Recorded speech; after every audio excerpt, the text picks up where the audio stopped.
Quel pourcentage d'argent 107 et 109 y a-t-il, sachant que sa masse atomique moyenne est de 107,87?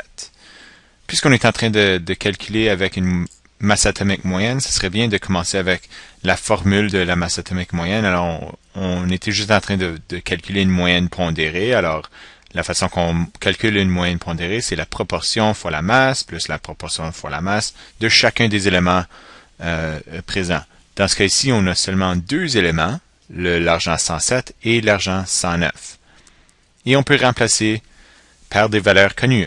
Alors, la masse atomique moyenne de 107,87, qui est dans le tableau périodique, irait au début. Et on va commencer par des symboles. La première proportion, celui du 107, on va mettre comme P1, puis sa masse comme M1, et ainsi de suite, avec le P2 et le M2. Puisqu'on connaît la masse du premier, on a décidé que la masse du premier serait 107, on va tout simplement la placer là, et la masse du 109, ce serait la masse 2 qu'on substitue en deuxième lieu. De la proportion, c'est un peu plus compliqué. On va dire que l'argent 107 a une proportion de x, parce que quand on a un inconnu en mathématiques, généralement, on va choisir une variable. X, ça sonne comme une bonne variable.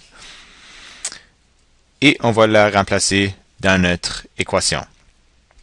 Proportion 2, ce sera la proportion d'argent 109, qui, comme nous savons, on a juste deux isotopes. Donc, si on additionne les deux proportions, ça devrait s'additionner à 100%.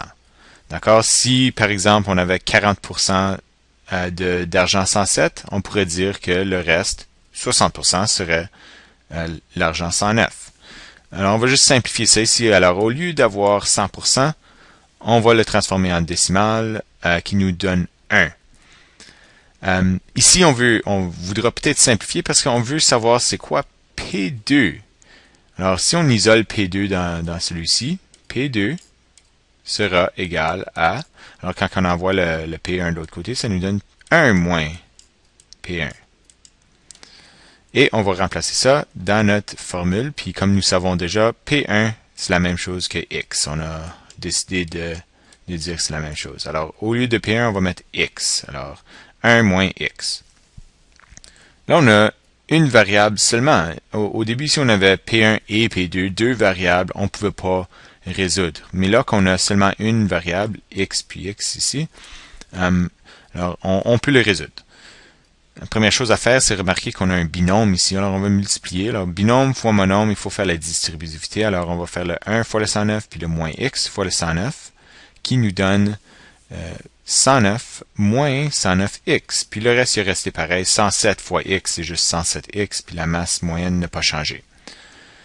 Et à ce point-ci, on veut aussi faire en sorte qu'on ait juste les variables sur un côté et les constantes sur l'autre. Alors, le 109 est un peu dans le chemin. On va l'envoyer de l'autre côté en faisant moins 109 de chaque côté. Et voilà, le moins 109 apparaît à la gauche.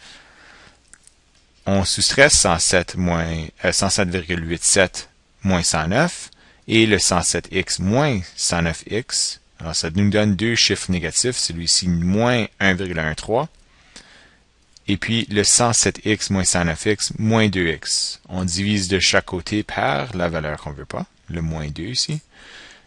Et ça nous donne x égale 0,565. Alors, qu'est-ce que cette valeur ici représente? Alors, si on retourne au début, si on a dit que notre x, c'était la proportion P1, la proportion d'argent 107. Alors, on peut le transformer en pourcentage au lieu. Alors, en faisant fois 100, ça nous donne que la proportion est 56,5% d'argent 107. Et on sait aussi que si on additionne les deux proportions, ça nous donne 100%. Alors, pour l'argent 109, on fait 100 moins 56,5, puis ça nous donne une proportion de 43,5. Alors, quel pourcentage d'argent 107 et 109 y a-t-il? Alors, il y a 56,5% d'argent 107 et 43,5% d'argent 109.